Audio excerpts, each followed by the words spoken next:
O evangélico, aquele que tem a igreja evangélica como uma religião, muitas vezes ele é covarde. Ele quer apenas vir domingo à noite da igreja para recarregar sua bateria, mas ele não fica muito longe da porta, ele não adentra para dentro do reino. Por quê? Porque ele tem medo da porta fechar e ele vai ficar preso lá dentro do reino, né? Na verdade, ele quer recarregar sua bateria para ir para a semana, para ir para o seu mundo com a sua bateria carregada, para tudo dar certo, para Deus abençoar aquela semana, para que Deus ponha a mão e tudo aconteça da forma certa, né? É uma brincadeira, mas fala um pouco de como nós nos comportamos. Eu quero falar para vocês que o reino de Deus, ele é muito profundo. Quais são as dimensões desse galpão? Paulo fala sobre a largura, Paulo fala sobre a altura do amor de Deus. Quando que você vai entender as reais dimensões do reino? Quando você estiver nele. Você está dentro desse galpão aqui hoje. Se eu te perguntar quanto de largura, nós podemos arriscar talvez aí até aquela telha lá em cima, até aquela parede lá, talvez, sei lá, 10 metros de comprimento. Nós podemos chutar uns 20, 25, sei lá, um pouco mais, um pouco de altura, uns 5 metros de altura. Como eu estou aqui dentro, eu tenho uma noção mais ou menos da largura, da altura e do comprimento. Nós temos que entender que no reino de Deus existem medidas. E o que Deus quer é que você compreenda e conheça todas essas medidas. Mas para isso você não pode ficar na porta. Para isso você não pode ficar apenas refém do sentimento ou do desejo de ser salvo. Você tem que assumir uma identidade de filho e participar da agenda desse Deus. Nós estamos aqui trabalhando em cima disso. E o nosso grande objetivo é ensinar as pessoas as ideias. Como é que produz uma cultura? Você tem uma ideia e disse Deus. Nós estamos no início das parachotes agora. Nós estamos começando um novo ciclo. Vocês sabiam? Para aqueles que não sabem, como o Bregão disse ontem foi da criação do mundo. Ontem, o sábado de ontem, é como se fosse o sábado de descanso de Deus. Os judeus estudam todos os anos 52 parachotes. É uma porção, a paraxô é uma porçãozinha, é como se fosse uma partezinha da Torá, que são os 5 primeiros livros da Bíblia. Quais são os 5 primeiros livros da Bíblia? Gênesis, Êxodo, Levítico, Número e Deuteronômio. Não é assim? A Bíblia não tem os 5 primeiros livros? Aqueles 5 primeiros livros é a Torá. E nesses 5 primeiros livros são os livros mais, você sabia, de toda a Bíblia. Sabia que a Torá são os 5 livros mais importantes da Bíblia, são os 5 primeiros. Ele foi escrito pelo próprio dedo de Deus. Eles são quase pitografados. Tem todo um mistério em cima desses livros. São livros assim fantásticos. E os outros demais, como por exemplo os salmos, os provérbios, os livros históricos, os livros poéticos, os livros dos profetas, Isaías, Jeremias, são livros inspirados ou por Deus, pelo Espírito Santo, mas fundamentados nesses 5 primeiros livros. E o Novo Testamento é o cumprimento de tudo isso. Jesus, ele veio para cumprir a lei e os profetas. Ele veio para fazer, para mostrar, para ensinar como isso ia funcionar na prática. E quando a Bíblia fala assim, ó, e disse Deus, ele dá uma ideia. Depois a Bíblia fala assim, e fez pois Deus. Alguém fez aquela ideia. Vamos trabalhar em cima disso, só para vocês entenderem a minha mensagem de hoje. Deus, ele disse, depois alguém fez. Quem fez o que Deus disse? Lá em João 1 vai falar que ele, o verbo, se fez carne, né? No princípio era o verbo, era a palavra, e a palavra se fez carne. Tudo que foi feito, tudo que foi criado, tudo que foi feito por intermédio dele, e sem ele nada do que foi feito se fez. Em outras palavras, ele é o grande construtor, Jesus. O Pai disse e ele fez. Depois disso, depois que o Pai disse e ele fez, houve tarde de manhã, houve primeiro dia, houve o segundo dia, e as coisas foram se estabelecendo. Quem está entendendo o que eu estou querendo falar? A cada vez que Deus dá uma ideia, e aquela ideia era praticada, algo se estabelecia. Algo se estabelecia. Assim é a palavra. Lá em Gênesis 2, versículo 15, fala assim: e colocou Deus o homem no jardim do Éden, para quê? Para cultivar e guardar. A palavra ali, cultivo, é de onde sai a palavra cultura. Então Deus, ele pegou o homem e falou assim: eu quero que você cultive. Toda vez que eu falar disse, você pega depois da Torá, disse Deus a Adão, disse Deus a Noé, disse Deus a Abraão, disse Deus a Moisés, disse Deus a Jacó, disse Deus a Isaac. O primeiro homem que Deus disse foi Jesus. Depois que Deus disse para Jesus, Yeshua, no princípio, ele disse para Adão, ele disse para Noé, ele disse para Abraão, ele disse para Isaac, ele disse para Jacó, ele disse para José, ele disse para Moisés. Você vai ver um tanto de disse, e todos esses homens que Deus disse, deu uma ideia. Esses homens cultivaram essa ideia e ajudaram a construir o que? A cultura do reino na terra. Deus tem o seu reino no céu, e o maior desejo dele é que esse reino que está no céu se manifeste na terra. Pai nosso que estás no céu, santificado seja o teu nome, venha a nós o vosso reino, aqui na terra, como ele é no céu. Uau! Todas as semanas a gente pega uma porção dessas ideias de Deus, que está lá em Gênesis, e a gente estuda essa porção. Semana passada, retrasada, a gente estudou a primeira porção, que é a Bereshit, no princípio, de Gênesis 1 a Gênesis 6. Essa semana que passou agora, a gente já estudou a Noa, que fala sobre Noé, que está terminando hoje, que nós vamos finalizá-la hoje. Vou falar um pouco sobre isso hoje. Semana que vem agora nós já vamos a próxima agora Isaías, que fala de Abraão, que vai falar sobre a vida de Abraão, que vai começar a partir de amanhã. A gente já começa a estudar ela, para quarta-feira a gente fazer os grupos, para domingo a gente finalizar ela aqui. Então toda semana a gente está trabalhando uma ideia, e essa ideia sendo cultivada, e a nossa ideia, o nosso desejo é que dia após dia, ano após ano, através dos nossos filhos, através das nossas vidas, a gente vai cultivando as ideias do Senhor, as ideias do nosso Rei aqui na terra.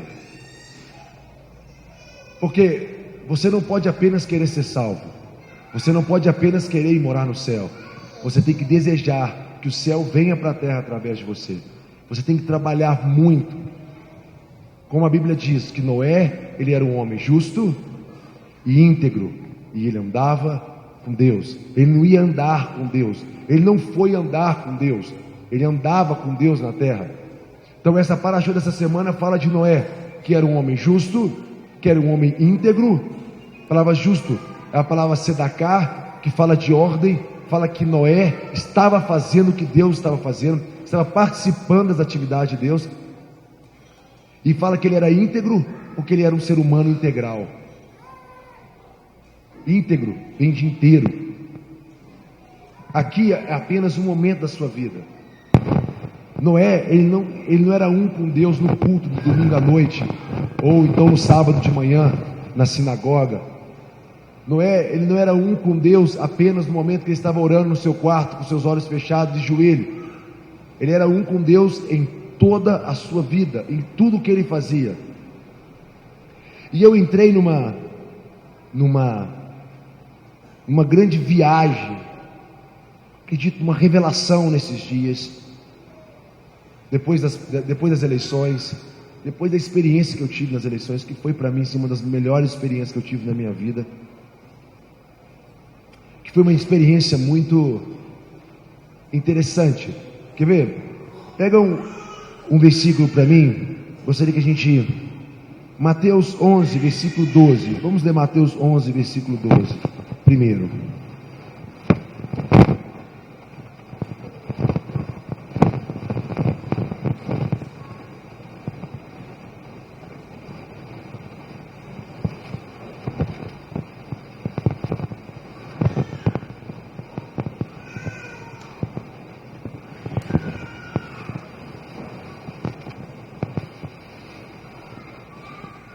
quero ensinar um princípio para vocês hoje que eu considero ser de extrema importância. Será que eu mudo o microfone? Está falhando?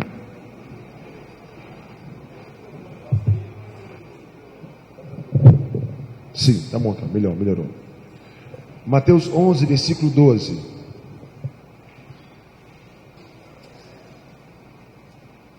Fala o seguinte: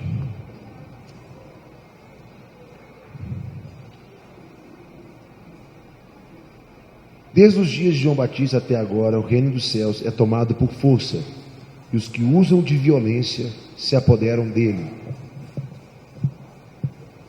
Eu quero só ler esse versículo. O que vocês acham sobre esse versículo? O que vocês pensam sobre ele?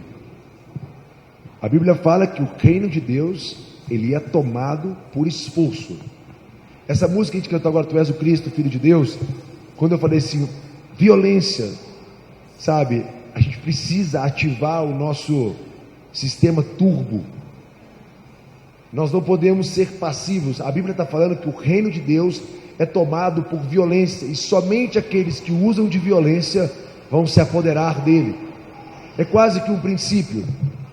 Então, partindo desse princípio, você pensa, como em relação ao que está acontecendo no mundo hoje, ou ele é um Deus agressivo? A Bíblia fala que as portas do inferno não prevalecerão contra a igreja.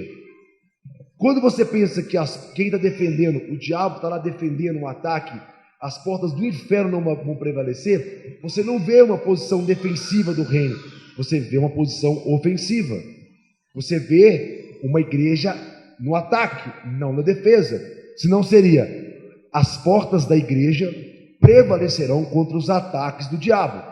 Seria assim, mas a Bíblia fala que as portas da igreja, as portas do inferno não prevalecerão contra a igreja. Então a gente começa a ver um reino ofensivo. No estudo da Parashô aqui, na quarta-feira à noite, está todo mundo convidado para vir, nós estamos estudando coletivamente esse mês de novembro. A gente leu um texto que está em Juízes, que fala que as árvores queriam ungir para si um rei. As árvores reuniram assim, nós precisamos de um rei sobre nós. Nós precisamos ungir um rei sobre nós. Aí o que as árvores fizeram? Elas foram lá e chamaram a oliveira.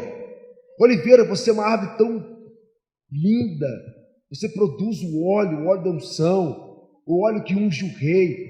Por que você não vem e reine sobre nós? A oliveira fala assim, mas eu vou ser rei no meio das árvores? Eu vou me expor?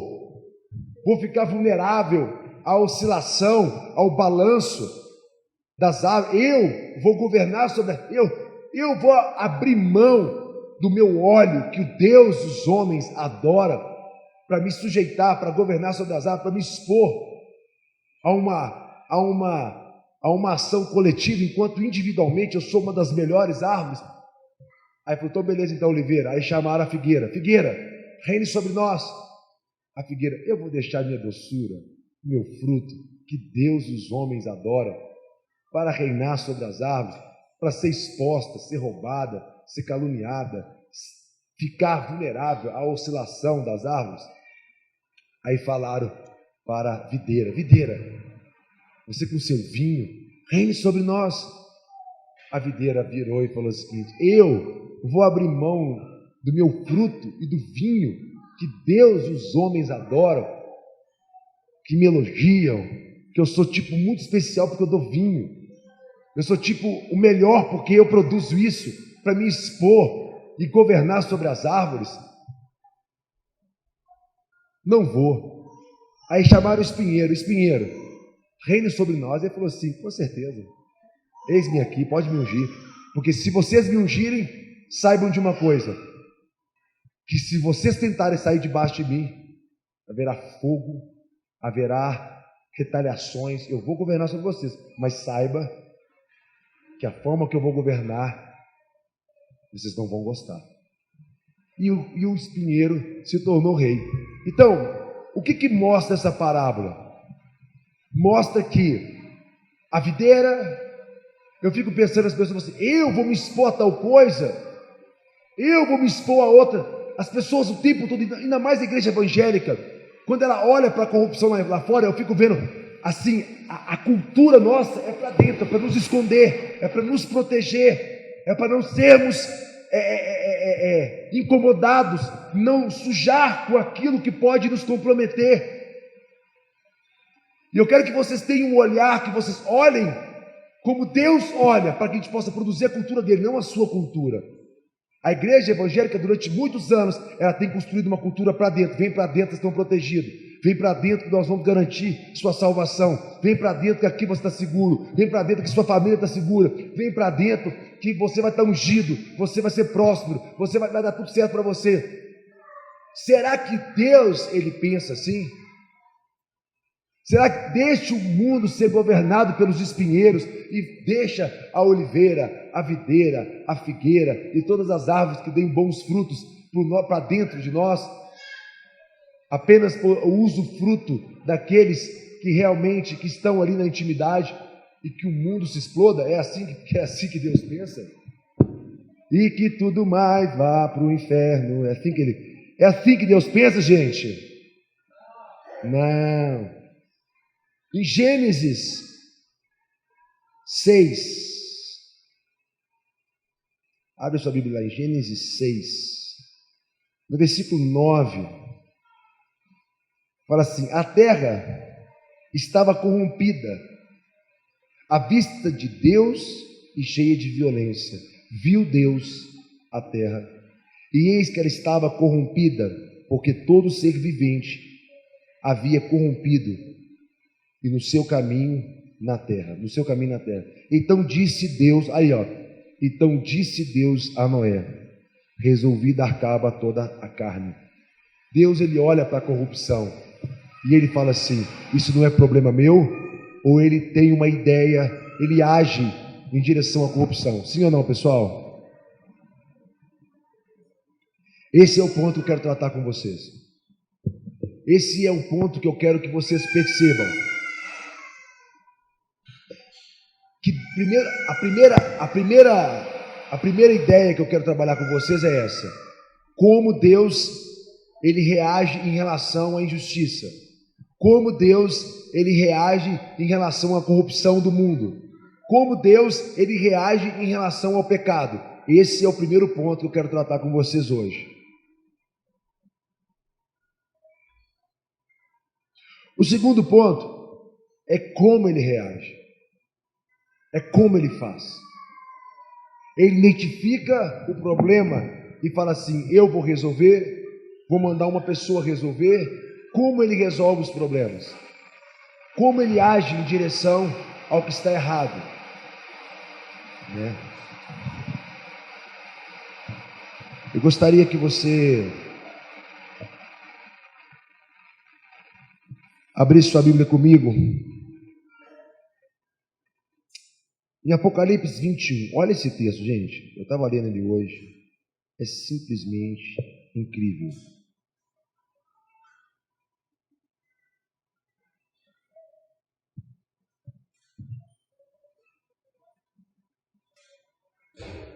A primeira música que eu cantei hoje aqui, que a gente cantou aqui hoje, foi aquela assim: ó, te amo pelo amor que sustentou na cruz, pelo amor que me escolheu para ti, pelo amor que fez de mim sua noiva.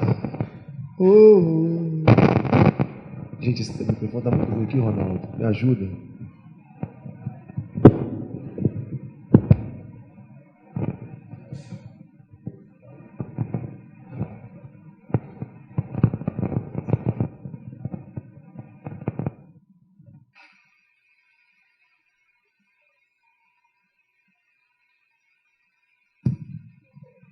Som. Melhorou.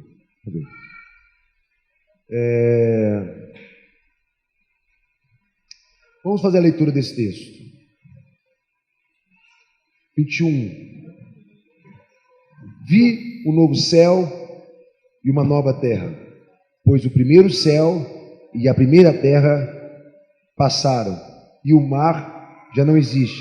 Vi também a cidade santa, a nova Jerusalém, que desce do céu, da parte de Deus, ataviada como uma noiva adornada para o seu esposo. Então ouvi uma grande voz vinda do trono dizendo: Eis o tabernáculo de Deus com os homens. Deus habitará com eles. Eles serão povo de Deus, e Deus mesmo estará com eles. E lhes enxugará dos olhos toda lágrima, e a morte já não mais existirá. Já não haverá luto, nem pranto, nem dor, porque as primeiras coisas se passaram. E aquele que estava sentado no trono disse, e olha o que ele disse: Eis que faço nova todas as coisas. E acrescentou: Escreve, porque essas palavras são fiéis e verdadeiras. Disse ainda: Tudo está feito, eu sou o Alfa e o Ômega, o princípio e o fim. A quem tem sede darei de graça da fonte da árvore da vida. Ao vencedor herdará essas coisas, e eu lhe serei Deus, e ele será meus filhos.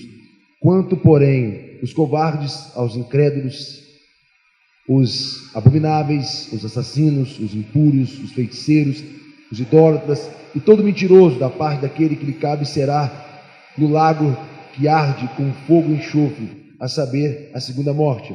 Então veio um dos 7 anjos, que tem 7 taças cheias dos últimos 7 flagelos, e falou comigo, dizendo: Vem, mostrar-te-ei a noiva, a esposa do Cordeiro.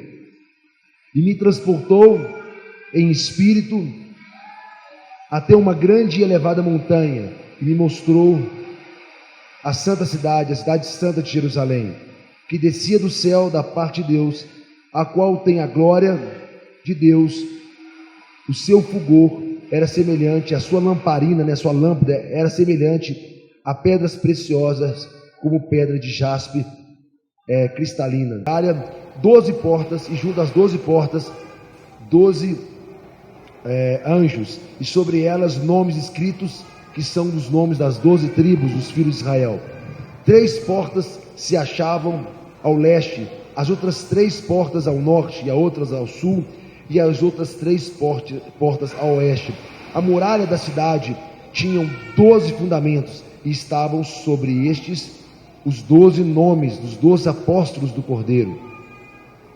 Aquele que falava contigo, tinha por medida uma vara de ouro para medir a cidade e as suas portas e as suas muralhas. A cidade é quadrangular, de comprimento e largura iguais, e mediu a cidade com a vara até 12 estádios. O seu comprimento, largura, altura são iguais. Mediu também as suas muralhas do centro, 144 côvados, medida de homem, isso é de anjos. Pode parar para mim aqui. Esse texto, ele é simplesmente inacreditável. Vai para mim agora em Hebreus 8,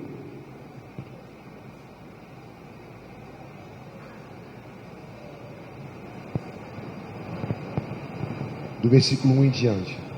Ora, o essencial das coisas que temos dito é que possuímos um sumo sacerdote que está assentado à destra do trono da majestade dos céus, como ministro do santuário e do verdadeiro tabernáculo que o Senhor ergueu, não por mãos de homens, pois todo sumo sacerdote é constituído para oferecer tanto dons como sacrifício.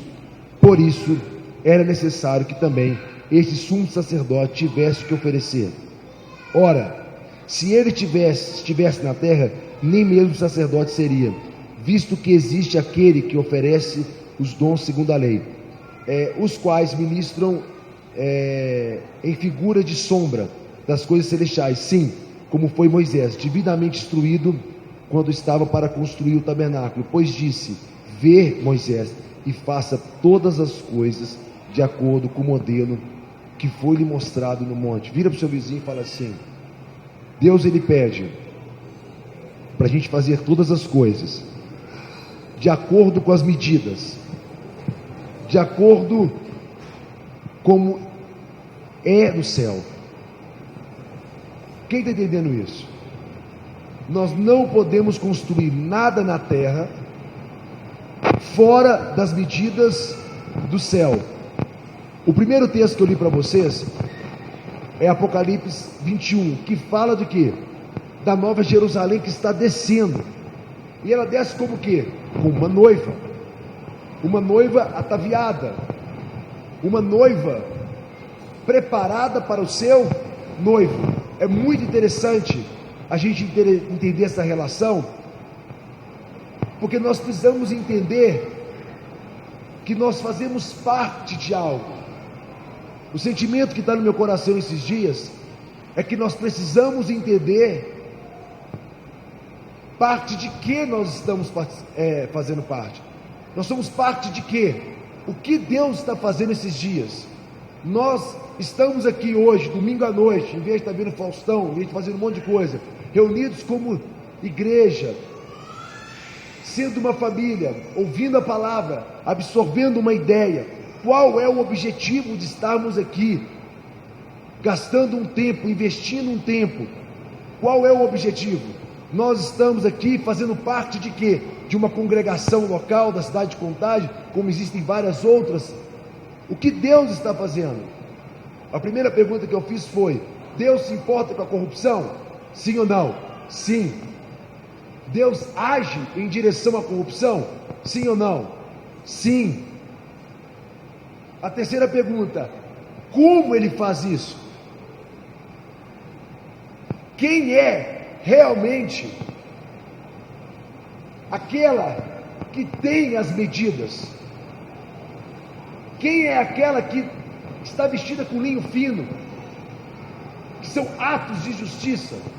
Quem é aquela que ao leste tem 3 portas, ao oeste tem mais 3 portas, no sul tem 3 portas, e no norte tem 3 portas? Sobre cada fundamento tem um nome, o nome de um apóstolo. Em cada porta tem o nome de uma tribo. A Bíblia fala que essa é uma cidade, a Nova Jerusalém, que ela está vestida como o quê? Com uma noiva, ataviada para quem? Para o seu noivo.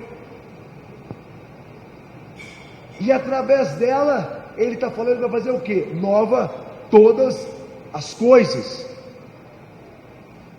Eu quero que vocês entendam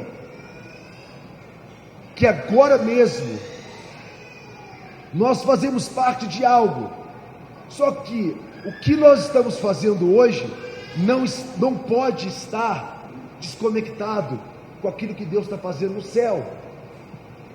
Nós temos que entender que todas as ações que estão feitas na terra, elas precisam ter o princípio de vá e faça tudo de acordo com o que te mostrei no monte. Nós não podemos fazer nada por mais assim, bem intencionado que você possa estar. Nós não podemos fazer nada sem antes entender o que Ele está fazendo. A verdadeira religião não é reunir domingo à noite num culto e cantar músicas de louvor a Deus e dar o seu dízimo e sua oferta. A verdadeira religião, ela consiste em participar desse projeto de Deus em direção à terra. Eu estou pensando muito sobre isso esses dias. A arca, ela foi talvez uma das ideias mais subversivas em toda a Bíblia. A arca de Noé, ele constrói uma arca num tempo que nunca tinha chovido até então, mas ele participa de uma ação que Deus estava fazendo. Deus fala assim: Noé, constrói uma arca, e essa arca vai ter medidas, ela vai ter tanto de altura, ela vai ter tanto de largura, ela vai caber tantos animais, acontecerá isso. E depois que acabou o dilúvio, ele saiu da arca, eis que estava na presença dele o quê? Novos céus e nova terra. Algo estava iniciando naquele momento. Assim também quando a Jerusalém, essa grande cidade, ela estiver descendo, como uma noiva, ela está vindo para aquilo que Deus está fazendo já hoje e para aquilo que será estabelecido eternamente. Aí tá bom, mas você fala, Cacá, mas o que tem a ver isso com esse momento que nós estamos vivendo? Eu estou ensinando essa paraxô dessa forma, porque no meu sentimento hoje, no meu coração, eu estou lendo esses dias, e hoje à tarde eu tirei um tempinho também para poder ler mais um pouco sobre a movimentação de Jesus. Quando Jesus ele escolheu 12 discípulos, Jesus não estava pensando em montar uma igreja, ele estava pensando em reinar sobre uma cidade. A Bíblia fala que essa igreja, que é a Nova Jerusalém, é uma igreja, uma congregação ou é uma cidade? Cidade. Esses dias eu rodei toda a cidade de Contagem, e eu fiquei observando como essa cidade é grande. Teve um dia que eu andei mais ou menos 3 horas e meia, 4 horas em cima de um carro com o Alex. Chegou no final, era meio-dia e meia, minha cabeça, eu senti sensação de desmaio. Joguei água na minha cabeça, você acorda, de tanto que a gente andou. E passava, né, Alexandre? Passava nas berolas, lá não sei. Contagem faz fronteira com Neves, com Belo Horizonte, com Esmeralda, com Betim, sei lá, acho que com Ibirité também, não sei. Mas é muito grande essa cidade, cara. E eu fico imaginando, se o projeto de Deus em Contagem hoje é para levantar uma igreja, uma super igreja poderosa, uma grande congregação que vai congregar todos os fiéis e todos serão batizados, ou Deus tem um projeto de governar sobre uma cidade, de preparar pessoas que estejam realmente prontas para enfrentar a corrupção, enfrentar os desafios que a nossa cidade tem. O pensamento será que o objetivo de Deus é trazer uma cidade inteira para dentro de uma congregação, ou preparar uma congregação para cuidar de uma cidade inteira? Qual das duas você acha? Você acha que a sua obra, a obra que Deus tem para você, ela cabe nessas 4 paredes? Você pensa que o seu serviço é tocar, é falar, é dançar? Há muitos anos a gente já entendeu que o sacerdócio, o reino e o sacerdócio, antigamente, o modelo levítico, o sacerdócio era só dentro do templo. No modelo levítico, o serviço do sacerdote era dentro do tabernáculo. Era o sacerdócio segundo a ordem de Levi. Mas a Bíblia fala que Jesus hoje, ele não funciona de acordo com o sacerdócio levítico. Olha que interessante. Como é que era o sacerdócio levítico? Traziam-se os sacrifícios, fazia-se todo um ritual, tinha o tabernáculo, tinha o pátio, tinha o santo lugar, tinha o santíssimo, tinha a arca. As pessoas tinham que vir até o tabernáculo para se encontrar com Deus, para trazer sacrifício. Se as pessoas não viessem até o local, hein, gente, quem está entendendo? A pessoa tinha que sair da sua casa, ir até um local, levar um sacrifício, porque esse era o modelo levítico. A Bíblia fala que se Jesus estivesse aqui hoje, como te leu aquela, nem mesmo sacerdote ele seria. Por quê? Porque as pessoas não aceitariam o sacerdócio dele, porque nós ainda estamos acostumados com o sacerdócio levítico. Qual é a diferença do sacerdócio levítico para o sacerdócio de Melquisedeque? Qual a diferença? O sacerdócio levítico, todos vamos a um lugar. No sacerdócio de Melquisedeque, de qualquer lugar que você estiver, você pode ir até ele. Essa é a diferença. Quem está entendendo? Um se une na terra para tocar o céu, o outro, de qualquer lugar que você estiver, você pode tocar o céu, para que o céu toque a terra. Entende isso? A Bíblia fala que agora mesmo ele, Jesus, está lá na cidade de Jerusalém, numa cidade, pensa nisso, gente, numa cidade, e nessa cidade tem um templo que não foi construído por mãos de homens, e nesse templo ele está oferecendo sacrifício. Agora mesmo tem anjos cantando, agora mesmo existe todo um movimento no céu. Essa cidade, existe uma atividade nessa cidade, e interessante que essa cidade é o nosso modelo. Deus tem um modelo de cidade, e Ele fala: olha para essa cidade e faça na sua cidade igual ao que você está vendo. E nessa cidade não existe fome, não existe viúvas desassistidas, não existe pessoas, não existe corrupção. Depois acaba de ler o texto, pelos muros dessa cidade não vai entrar nenhum mal. É uma cidade santa, é a Nova Jerusalém. E todos que invocarem o nome de Jesus hoje, pelo novo e vivo caminho, você pode entrar nessa cidade. Olha que legal. O sacerdócio agora não é mais aqui, o sacerdócio agora é aqui. Então, do seu quarto, na rua, você anda. Esses dias, eu não sei se o Alexandre ou quem me acompanhou aqui nos debates, por várias vezes eu no debate, antes de começar o debate, eu sentia o Espírito Santo falando comigo. Teve um debate que eu botei a mão na boca, comecei a falar em língua assim.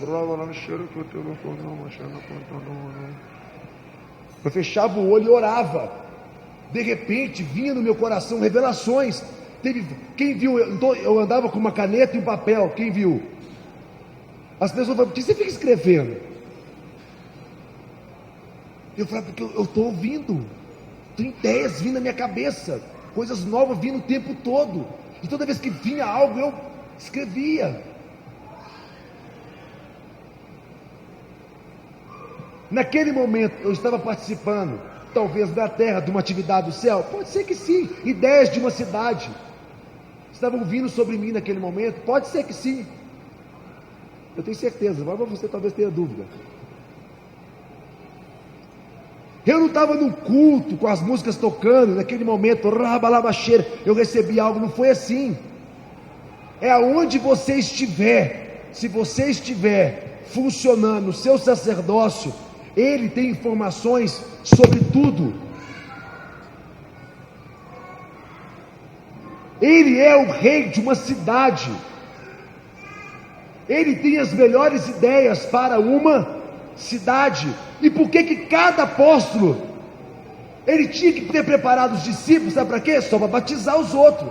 Ele tinha que ter preparado os seus discípulos só para poder fazer as pessoas aceitarem Jesus. Mas não, os discípulos dele, cada um tem um nome de um fundamento, de uma cidade. Quem está entendendo o que eu estou querendo falar? Eu estou muito doido. Cada discípulo era uma resposta para uma necessidade da cidade. Cada fundamento da cidade tem o nome de um apóstolo. Tem um fundamento que chamava Pedro, tem um fundamento que chamava André, tem um fundamento que chamava João, aquele de Apocalipse, tem um fundamento que chamava Mateus, aquele cobrador de impostos, republicano, ou publicano, né? Pecador, como era, por exemplo, o Levi, que fez um jantar para Jesus, mas ele era um cobrador de impostos, amigo de publicanos e pecadores. Os discípulos dele ficaram bolados, mas aquele homem tinha uma função no desenho da cidade. Quem está entendendo? E sobre cada um desses fundamentos tem uma porta. Olha que legal, gente. E cada porta das 12 portas tem o nome de uma tribo, e cada tribo tinha uma função.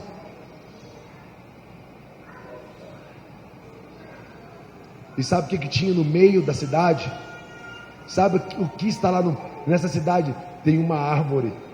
Sabe a árvore da vida? Lá do Jardim do Éden? Sabe onde ela está agora? No meio da cidade. E a Bíblia fala que essa árvore da vida, ela produz 12 frutos diferentes. Olha que legal. Imagina uma cidade quadrada. 3 tribos aqui, 3 tribos aqui, 3 aqui, 3 aqui. Entenderam? Uma cidade quadrada. Quem entendeu?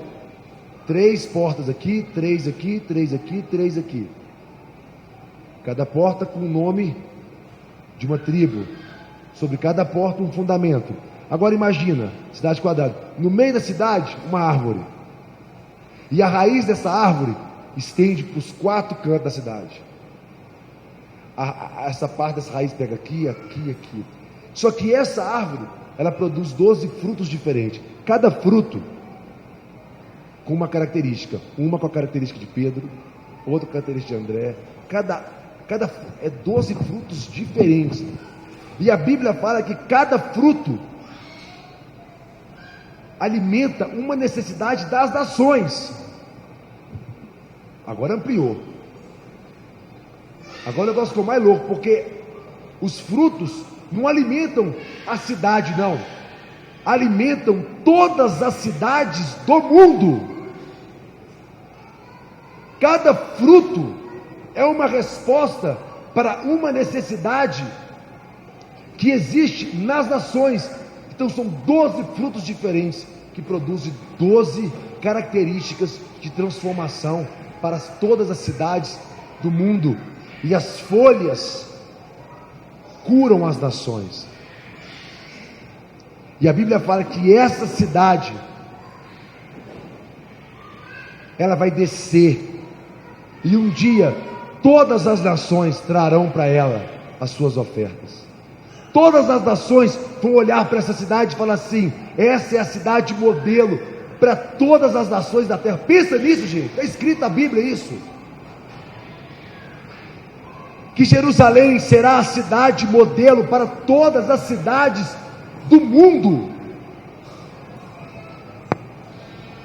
E que hoje, quando começamos a trabalhar, quando a gente pega alguma ideia dessa cidade e colocamos em prática hoje, nós já estamos anunciando o que virá. Nós já estamos mostrando, nós já estamos anunciando o reino. Olha, no reino será assim, no reino será assado. Olha, Deus pensa assim sobre isso. Olha, Deus pensa assim sobre isso. Olha, quanto à violência, Deus pensa assim, assim. Olha, quanto à economia de um município, de uma cidade, Deus pensa assim, assim. Olha, sobre mobilidade, só para você ter noção, Deus ele gosta tanto de rua, que as ruas de lá são até de ouro. O asfalto tem buraco, o ouro não tem não. O negócio é fazer uma coisa permanente. Os fundamentos de cada uma das tribos são pedras preciosas. Gente, é interessante demais, porque fala da edificação da cidade, fala das ruas da cidade, fala dos pilares, o tipo de pedra que ele usou para fundamentar cada uma. O que eu quero mostrar para vocês com isso é que nós fazemos parte do corpo dessa igreja. É isso que mais me deixa admirado hoje, que nós somos essa igreja, que nós já fazemos parte, nós já podemos fazer parte dessa noiva. Nós já podemos fazer parte hoje da construção do movimento do reino dele, do céu na terra. Esses dias Deus colocou no meu coração algo muito forte. Ele colocou no meu coração um desejo de preparar pessoas, não para poder servir a nossa igreja, não para que tenha pastores super, olha, para a nossa igreja que nós temos os melhores pastores, para a nossa igreja nós temos os grandes evangelistas e profetas. Não, se os nossos profetas, se os nossos pastores, e se os nossos evangelistas e mestres não estiverem dispostos a servir a cidade, nós perdemos totalmente como ele se movimenta. Nós vamos movimentar de uma forma contrária, para dentro, em vez de nos movimentarmos para fora. O Wendel, o Negão e toda a banda, o Bermiaguem, por exemplo, os meninos estavam tocando louvor hoje, né? Estavam tocando aqui, bateria, baixo. Eles estão aqui contribuindo com o serviço. Mas se você pegar a semana deles toda, eles estão compondo músicas e gravando CD, talvez que nunca vai ser tocado aqui dentro, mas talvez que amanhã ou depois, milhares e milhares de pessoas num show podem ouvir essas canções e entender coisas que jamais entenderiam sobre o reino de Deus, sobre valores da vida, sobre família. É verdade, mas é o que? É uma ação que nasce aqui, mas que estende para fora. Vocês conseguem ver isso?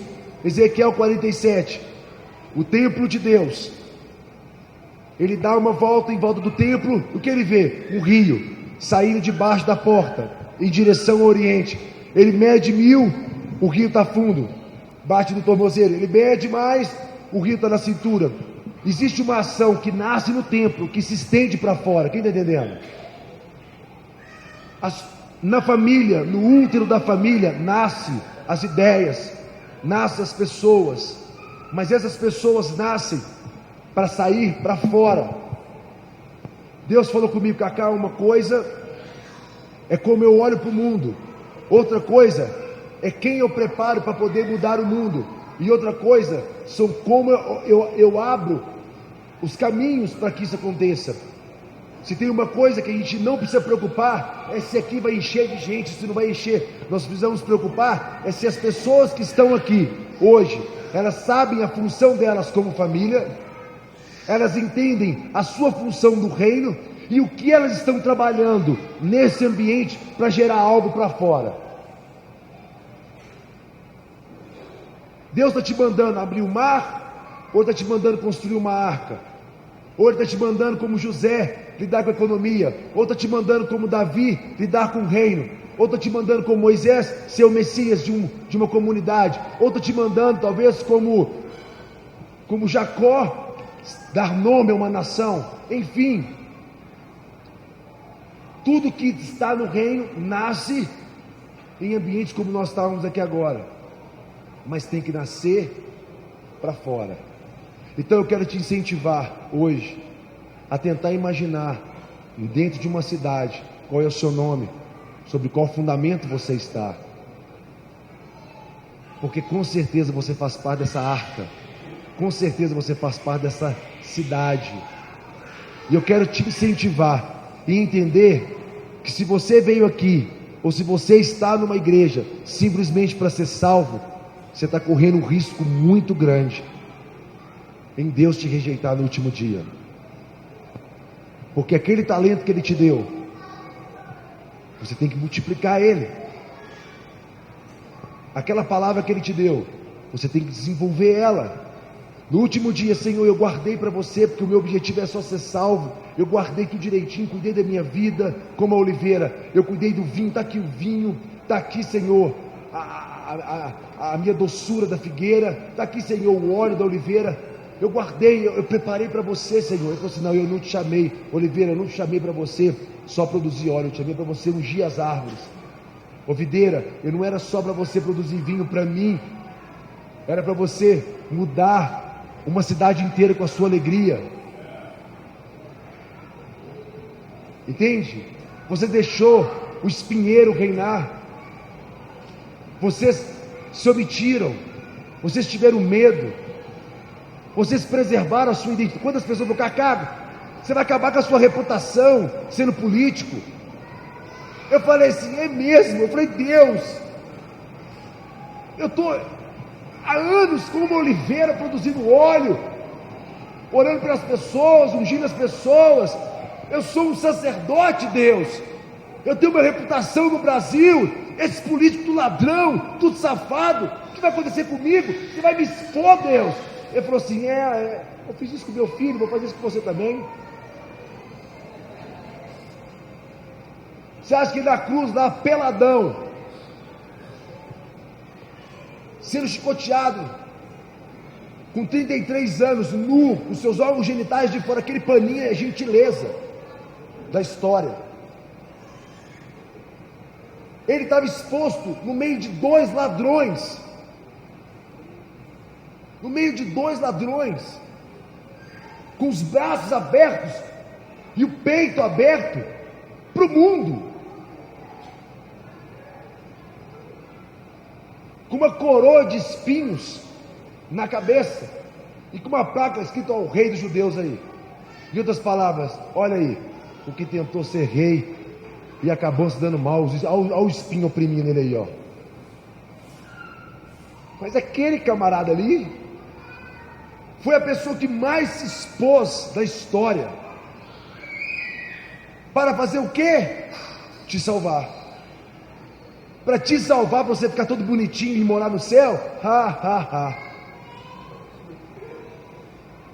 Apocalipse 5, versículo 9. E o cordeiro foi morto, e com seu sangue, repete comigo, e o cordeiro foi morto, e com seu sangue, ele te comprou, para o nosso Deus te constituir rei e sacerdote, para reinar sobre a terra. Ele não te comprou para você morar no céu, ele te comprou para que através de você ele pudesse reinar sobre a terra, através da sua vida, através dos seus dons, através da sua história. Então, qual que é a palavra que eu estou dando para vocês hoje? Nós precisamos entender aonde ele vai nos expor.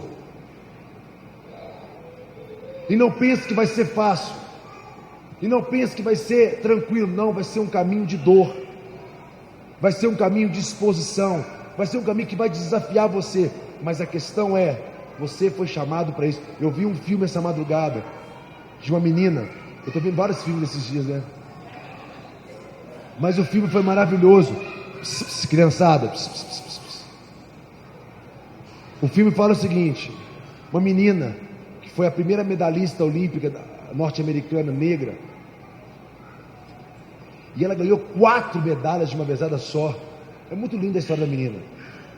E ela, tipo assim, teve um determinado momento que ela estava assim, na reta final, desde pequenininho. Meu Deus do céu. Crianças, só estou terminando já, viu, pessoal? Na reta final da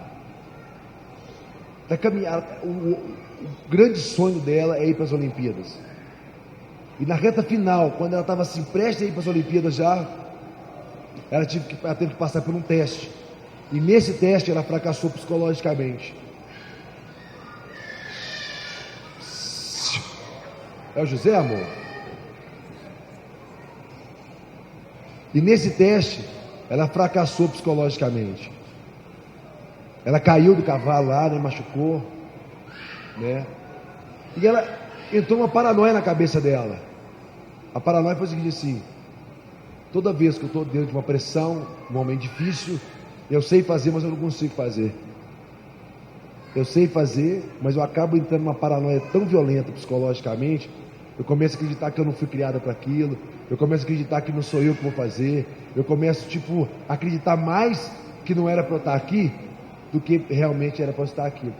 E ela desistiu de ser uma atleta olímpica no momento mais importante. Ela tinha o melhor treinador, a mãe dela tinha conseguido um recurso para investir nela, mas naquele momento ela estava realmente desistindo.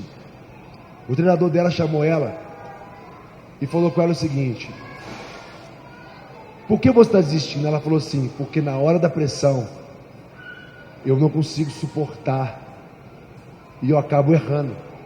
Ele falou assim: sabe por que você erra? Ela falou assim: não, é porque para você não consegue entender que tudo na sua vida até hoje, tudo que você viveu, cada vez que você fez uma estrelinha, cada recurso que sua mãe investiu em você, cada vez que Deus movimentou céu e terra para você chegar até aqui, você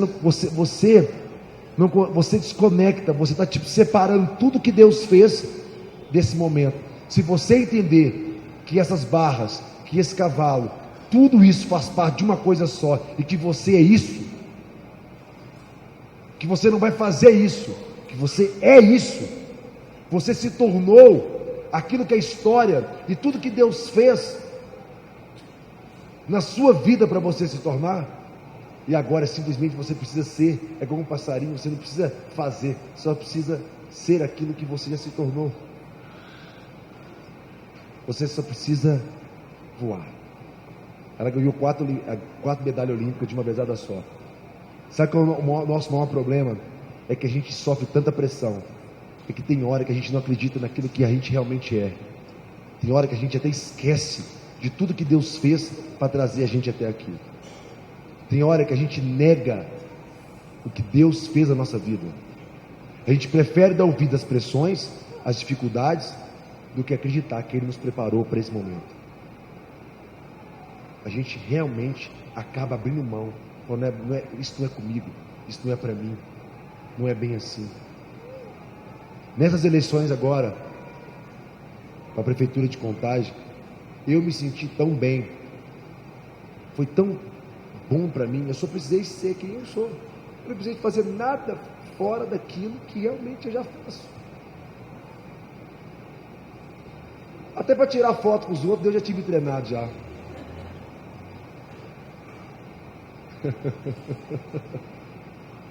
Até para tirar foto, eu falei para Carla esses dias assim, tem lugar, tem igrejas que a gente vai pregar, é tanta gente que eu fico na área, vou tirar foto. Até para tirar foto eu fui treinado, porque eu me sentia à vontade de fazer daquilo, e eu não precisava fazer nada além do que simplesmente fazer o que tem que ser feito. Eu quero te encorajar a olhar para uma cidade. Tem pessoas que ficam assim, o que eu vou fazer na igreja? Eu vou cantar? Eu vou pregar? Eu vou ser missionário? Não, você não tem que olhar mais daqui para dentro, você tem que olhar para fora, você tem que olhar para uma cidade e falar o que Deus me preparou para fazer. Olha para a cidade e pense que tudo que nós vamos produzir numa cidade vai ser referência para várias outras cidades. Pensa o que Deus chamou para fazer para uma cidade. Pensa nisso. Não aqui para dentro, aqui é muito pequeno. Esse lugar aqui é muito pequeno. Quem está entendendo o que eu estou querendo falar?